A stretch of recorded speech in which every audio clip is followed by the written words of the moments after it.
आज हम लोग पढ़ेंगे रदरफोर्ड का परमाणु मॉडल। एक मार्कर गिरा हुआ था वहां पे, देखिए ब्लैक। इधर लाइए। कह रहा है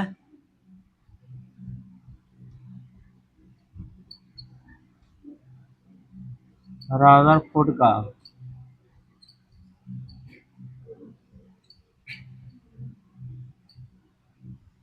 परमाणु मॉडल। देखिए रदरफोर्ड का परमाणु मॉडल यानी रदरफोर्ड एक व्यक्ति है। क्या है? व्यक्ति है जिनका जन्म 1871 ईस्वी को यानी 30 अगस्त 1871 ईस्वी को हुआ है। जन्म कब हुआ है? स्प्रिंग के ग्रोव में हुआ है। यानी कह रहा है इनका जन्म 30 अगस्त 1871 ईस्वी को स्प्रिंग के ग्रोव में हुआ है। देखिए ध्यान समझिए। कह रहा है ए बाबू रे, रदरफोर्ड का जन्म 30 अगस्त 1871 ईस्वी को जन्म हुआ है।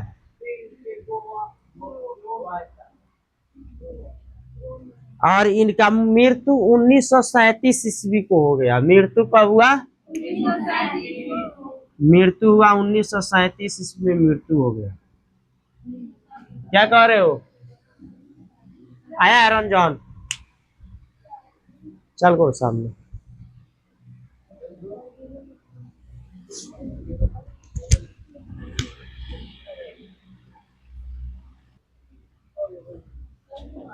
दे दिया।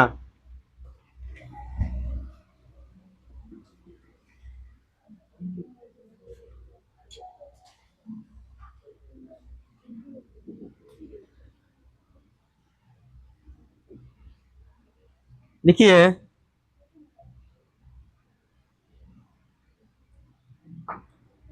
रदरफोर्ड का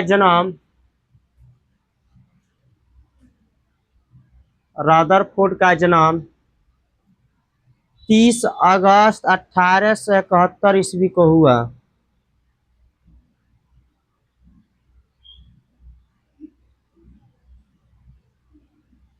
तीस अगस्त 1871 ईस्वी को हुआ, जो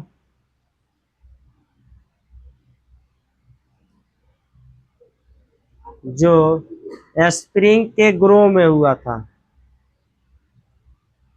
जो स्प्रिंग के ग्रोव में हुआ था।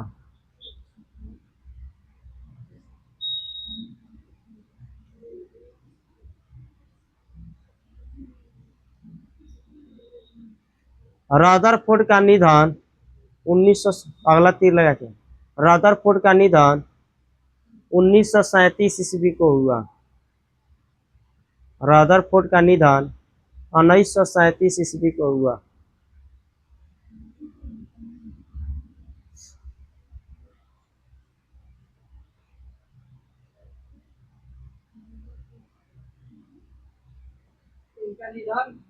और 1937 ईस्वी को हुआ। देख बाबू समझो, ये तो बात आप लोग को समझ गया लो। एक और बात याद रखिएगा कि रदरफोर्ड को नाभिकीय भौतिकी का जनक कहा जाता है। नाभिकीय भौतिकी का क्या कहा जाता है? भौतिकी का जनक कहा जाता है। क्या कहा जाता है? नाभिकीय भौतिकी का जनक रदरफोर्ड को कहा जाता है। देखिए रदरफोर्ड को नाभिकीय भौतिकी का जनक कहा जाता है। रदरफोर्ड को नाभिकीय भौतिकी का जनक कहा जाता है।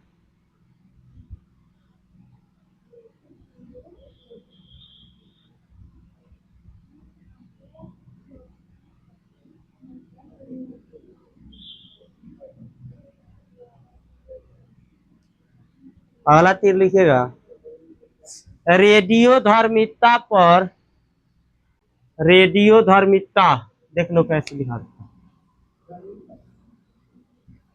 रेडियो धर्मिता, रेडियो धर्मिता पर पर अपने योगदान और अपने योगदान और अपने योगदान और सोने की पत्नी के द्वारा, सोने की पत्नी के द्वारा, सोने की पत्नी के द्वारा, सोने की पत्नी के द्वारा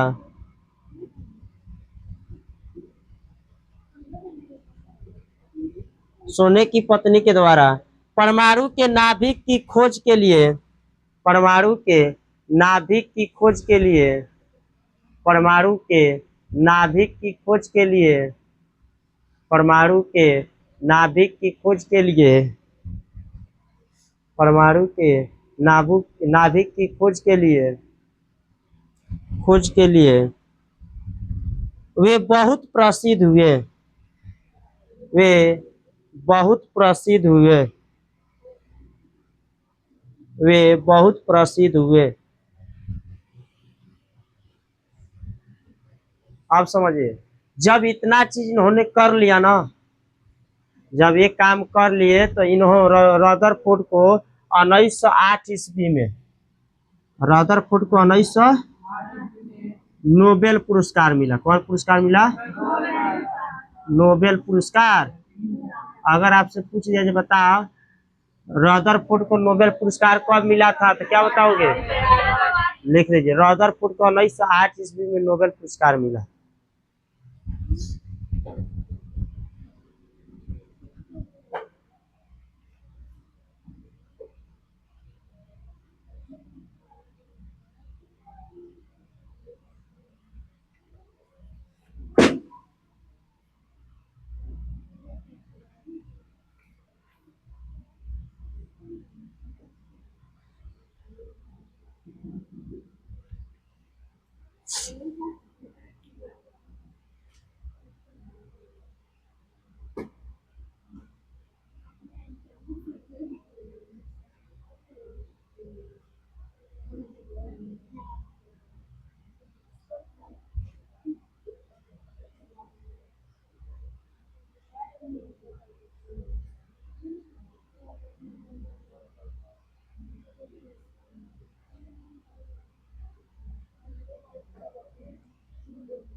चलिए हेड दीजिए रदरफोर्ड का परमाणु मॉडल।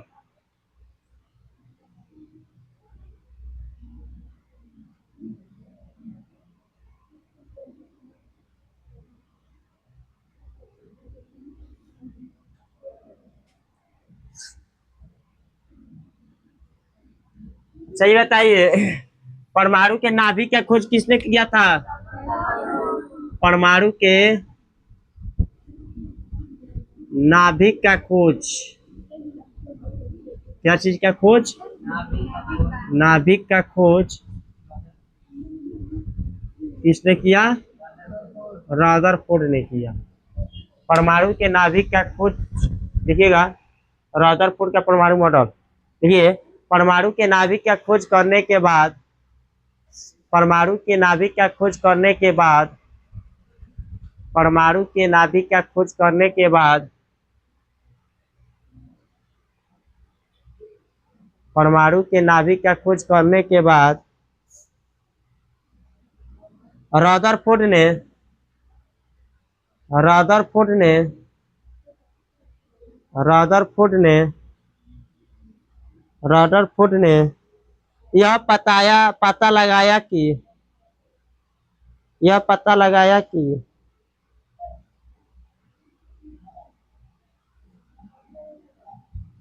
रदरफोर्ड ने यह पता लगाया कि परमाणु का केंद्र एक होता है, परमाणु का केंद्र एक होता है।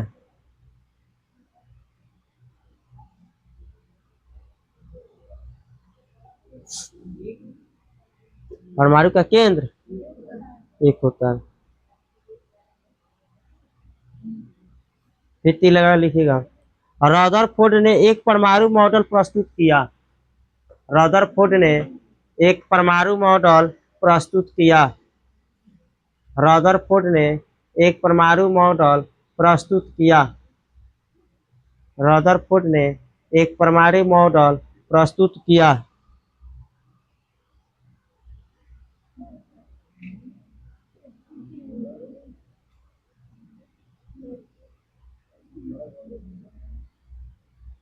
तिलक है। रदरफोर्ड के परमाणु मॉडल को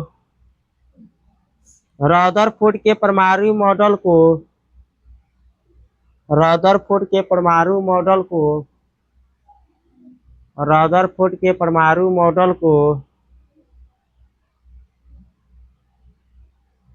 रदरफोर्ड के परमाणु मॉडल को परमाणु का नाभिकीय मॉडल भी कहा जाता है। परमाणु का नाभिकीय मॉडल भी कहा जाता है। परमाणु का नाभिकीय मॉडल भी कहा जाता है।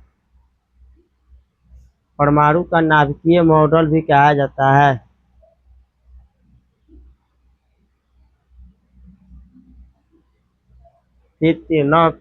रदरफोर्ड के परमाणु मॉडल का निम्नलिखित बातें थी। रदरफोर्ड के परमाणु मॉडल का निम्नलिखित बातें थी। रदरफोर्ड के परमाणु मॉडल का निम्नलिखित बातें थी।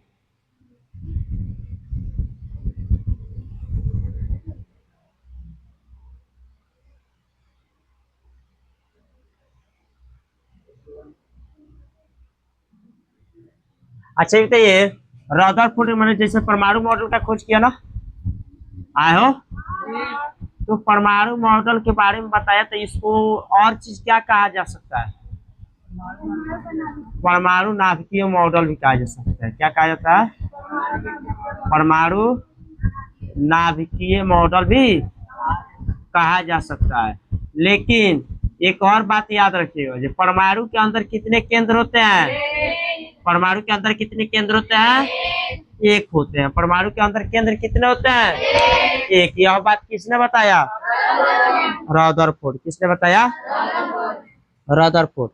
तो परमाणु मॉडल का जब खोज इन्होंने निकाल दिया, परमाणु मॉडल के बारे में इन्होंने कुछ बताया, तो उसमें और महत्वपूर्ण बातें भी बताई थी।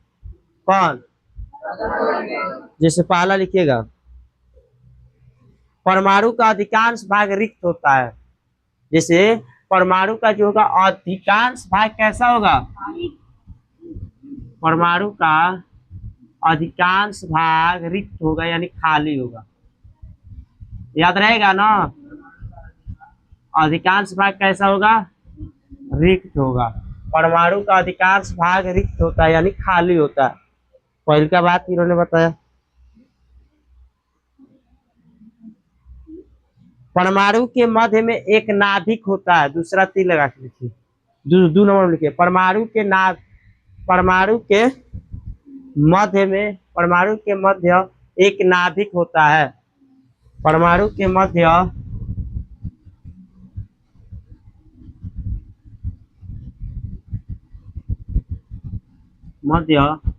एक नाभिक होता है। क्या होता है? परमाणु के मध्य क्या होता है? एक नाभिक होता है। याद रहेगा, परमाणु के मध्य में क्या होता है? नाभिक होता है। देखिए तीसरा, नाभिक धन आवेशित होता है। नाभिक कैसा होगा?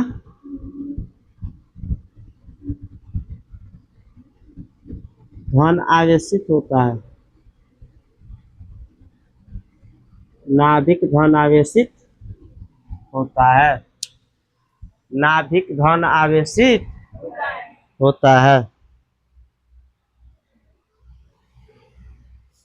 परमाणु का संपूर्ण द्रव्यमान परमाणु का संपूर्ण द्रव्यमान परमाणु का संपूर्ण द्रव्यमान परमाणु का संपूर्ण द्रव्यमान नाभिक में ही केंद्रित रहता है। नाभिक में ही केंद्रित रहता है। नाभिक में ही केंद्रित रहता है।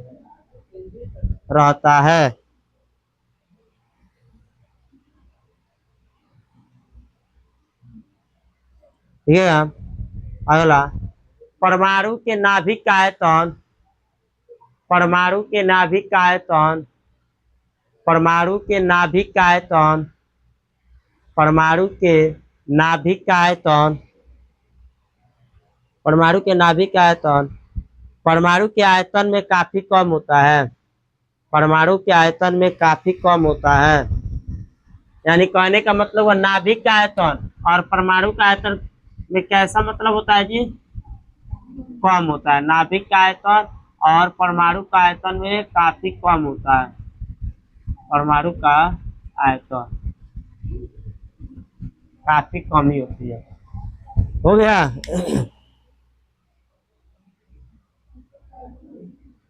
परमाणु के नाभिक में प्रोटॉन तथा न्यूट्रॉन रहते हैं। परमाणु के नाभिक में प्रोटॉन तथा न्यूट्रॉन रहते हैं।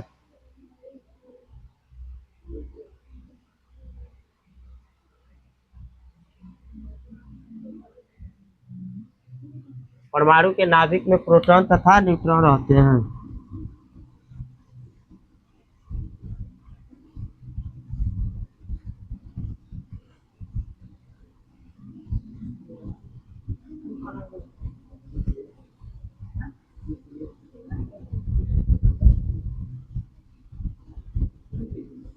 यानी P प्लस N, आई सब बाकी चक्कर लगा रहा है, काती है इलेक्ट्रॉन है, काती है इलेक्ट्रॉन।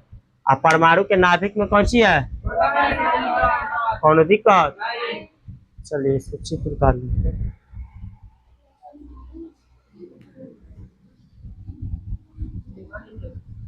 ये है नाभिक,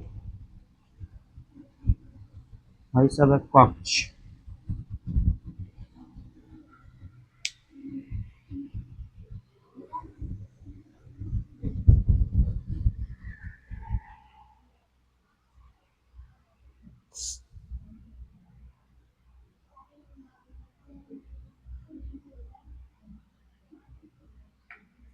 बाबू पूरा परमाणु कैसा होता है? उदासीन, अम्लीय होता है, क्षारीय होता है कि उदासीन होता है? क्या होता है? उदासीन होता है। उदासीन क्यों होता है? बताए थे क्योंकि प्रोटॉन जो होता है धनावेशित पाया जाता है, इलेक्ट्रॉन कैसे पाया जाता है? ऋणावेशित पाया, इसी कारण ना। चलिए हो गया, उतार लिए लो।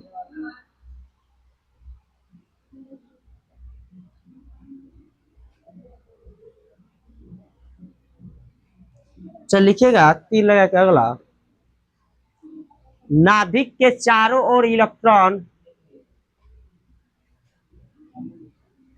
नाभिक के चारों ओर इलेक्ट्रॉन चक्कर लगाते हैं। नाभिक के चारों ओर वृत्तीय चक्कर लगा, नाभिक के चारों ओर इलेक्ट्रॉन वृत्तीय चक्कर लगाते हैं। नाभिक के चारों ओर इलेक्ट्रॉन वृत्तीय चक्कर लगाते हैं। नाभिक के चारों ओर इलेक्ट्रॉन वृत्तीय चक्कर लगाते हैं। नाभिक के चारों ओर इलेक्ट्रॉन वृत्तीय चक्कर लगाते हैं, जिन्हें कक्ष कहते हैं, जिन्हें कक्ष कहते हैं।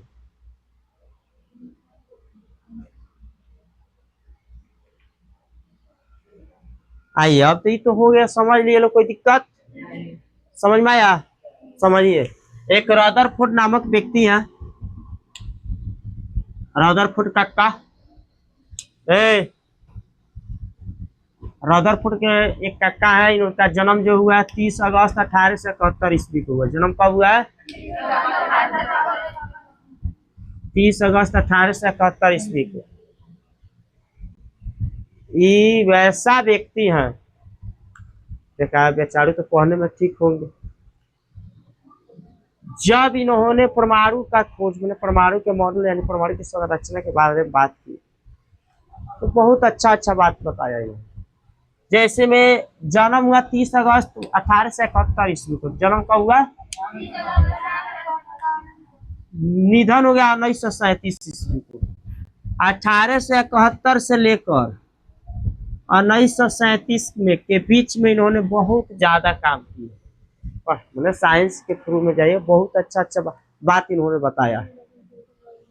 इसी तरह नाभिकीय भौतिकी का नोबेल पुरस्कार इनको नहीं मिल गया है। नाभिकीय भौतिकी का नोबेल पुरस्कार भी इधर मिला हुआ है, मिला है दे। नाभिकीय भौतिकी यानी परमाणु के नाभिकीय के बारे में आप पढ़ रहे हैं ना जिस चैप्टर में, इसका जनक कहा जाता है रदरफोर्ड को। जो नाभिक के बारे में पढ़ रहे हैं ना, तो इसका जनक किसको कहा जाता है? रदरफोर्ड को कहा जाता है, यानी इसका जनक किसको बोला जाता है। नोबेल पुरस्कार 1908 में मिल गया, जन्म 1871, जन्म मृत्यु का मैंने कब मिल गया? 1908 में नोबेल पुरस्कार मिला। और 29 वर्ष मात्र 8 के बाद 29 साल और रहे, तो इनका 1937 में देहांत भी हो गया। 1937 में। तो इन्होंने जैसे परमाणु बताया ना, परमाणु के मॉडल के बारे में बात बताया, तो बताया कि परमाणु जो होता है, परमाणु के नाभिक में प्रोटॉन और न्यूट्रॉन पाया जाता है। परमाणु के नाभिक में क्या पाया जाता है? प्रोटॉन और लड़की। परमाणु के नाभिक में इन्होंने बताया कि प्रोटॉन और न्यूट्रॉन पाया जाता है। और परमाणु के नाभिक के चारों तरफ, परमाणु के नाभिक के चारों तरफ क्या चक्कर लगा रहा है? इलेक्ट्रॉन लगा रहा है। क्या चक्कर लगा रहा है? इलेक्ट्रॉन चक्कर लगा रहा है। तो इसी को क्या कहते हैं? कक्ष कहते हैं। क्या कहते हैं? कोई दिक्कत? आज की क्लास समझ में आया? परमाणु के नाभिक में रिक्त स्थान होता है कि नहीं होता है कि नहीं है ना? कोई दिक्कत किसी को? परमाणु के मध्य एक नाभिक होता है, तो नाभिक कहते है ना? परमाणु उदासीन होता है कैसे? प्रोटॉन जो होता है, प्रोटॉन धन है, इलेक्ट्रॉन इसी कारण। कोई दिक्कत? चलिए रहने।